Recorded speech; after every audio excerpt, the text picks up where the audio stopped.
நமஸ்காரம். 1000 நாமங்கள் 1000 கதைகள் 478வது திருநாமம் தர்மிணே நமக.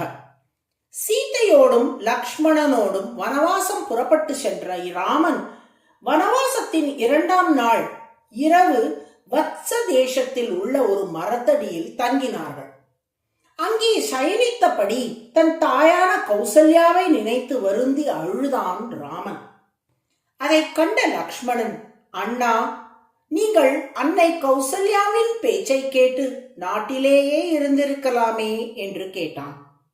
ஆனால் ராமனோ, இல்லை லக்ஷ்மணா, தந்தை முதலில் கட்டளையிட்டு அதை நான் ஏற்றபின் நடுவில் அந்த நிலைப்பாட்டை மாற்றிக்கொள்ளக் கூடாதல்லவா, அதனால் தான் காட்டுக்கு வந்தேன். ஆனால் ஒரு மகனாக இருப்பவன் தன் தாயை மகிழ்வித்து பார்க்க வேண்டும். தன் தாய் கண்ணீர் விடுவதற்கு மகனே காரணமாக கூடாதல்லவா? இப்போது நான் காட்டுக்கு வந்து இங்கே என் அன்னை நிராதரவாக கண்ணீர் சிந்தி வருந்த நானே காரணமாகிவிட்டேனே என்று கலங்கி அழுதான். மேலும் லக்ஷ்மணனிடம் இந்த அவதாரத்தில் தந்தை சொல் மிக்க மந்திரம் இல்லை என்ற கருத்தை மக்களுக்கு வலியுறுத்த வேண்டும் என்று முடிவெடுத்து அவதரித்ததால் இப்படி தாயை பிரியும் சூழல் வந்துவிட்டது. அடுத்த அவதாரத்தில் பார், அவதரித்த நாள் தொடங்கி நான் தாய் சொல்லை தட்டாமல் வாழ்ந்து காட்டப் போகிறேன் என்றானாம் ராமன். அதனால்தான் அடுத்த கிருஷ்ணாவதாரத்தில் ஆவணி ரோஹிணி அஷ்டமி திருநாள் அன்று நள்ளிரவில் மதுராவில் உள்ள கம்சனின் சிறைச்சாலையில் தேவகி வசுதேவரின் மகனாக கண்ணபிரானாக அதே பகவான் வந்து அவதரித்தான். அற்புத குழந்தையாக 4 திருக்கரங்களோடும் சங்கு சக்கரம் உள்ளிட்ட திவ்ய ஆயுதங்களோடும் தாமரை கண்களோடும் ஆச்சரியமான திரு ஆபரணங்களோடும் பட்டு பீதாம்பரத்தோடும் நீலமேக சியாம வண்ணத்தோடும் வந்து தோன்றிய கண்ணனை பார்த்த தேவகி, குழந்தாய், 8வது குழந்தையான நீ நாராயணனாக இருப்பாயோ என்று ஏற்கனவே கம்சன் தேடிக்கொண்டிருக்கின்றான். நீ பிறந்தவுடன் உன்னை அழிக்க வேண்டும் என்று துடிக்கிறான்.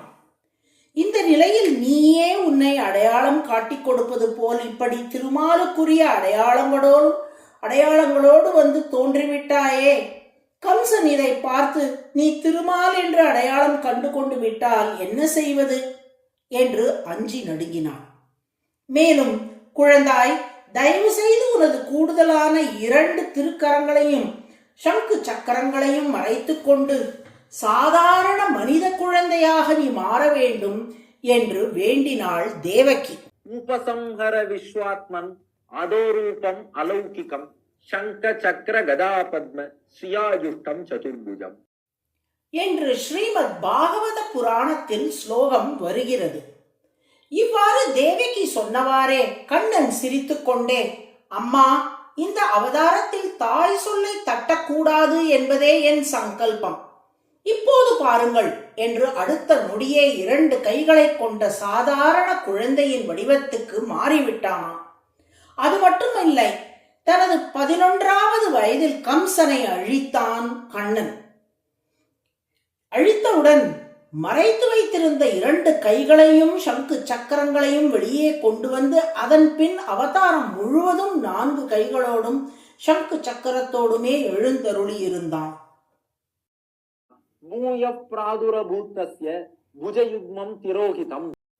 என்று இதை யாதவாப்யாயுதம் என்னும் காவியத்தில் வேதாந்த தேசிகன் பாடியுள்ளார். ஏன் கைகளை வெளிக்கொணர்ந்தாய் என்று தேவகி கேட்டபோது, தாய் சொன்னதை சொன்னபடி செய்பவன் நான்.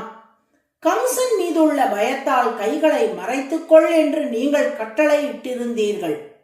அப்படியானால் கம்சன் அழிந்த பின் கைகளை வெளியே கொண்டு வரலாம் என்று தானே பொருள்படும். தாயின் கூற்றை இம்மி கூட பிறழாமல் கடைபிடிக்க விரும்புவன் நான்.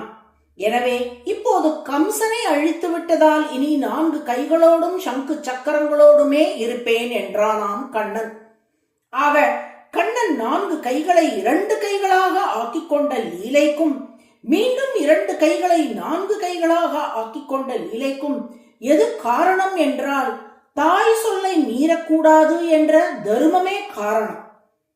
இப்படித்தான் செய்யும் ஒவ்வொரு செயலுக்கும் தர்மத்தையே கருவியாக கொண்டு தர்மத்தின் அடிப்படையில் செயல்படுவதால் திருமால் தர்மி என்று அழைக்கப்படுகிறார். தர்மி என்றால் தர்மத்தை கருவியாக கொண்டு செயல்படுபவர் என்று பொருள். அதுவே சகஸ்ரநாமத்தின் 478வது திருநாமம். தர்மினே நமக என்று தினமும் சொல்லி வரும் அன்பர்கள் செய்யும் செயல்கள் யாவும் அறநெறிப்படி விளங்கும்படி திருமால் அருள் புரிவார். நாராயண நாராயண.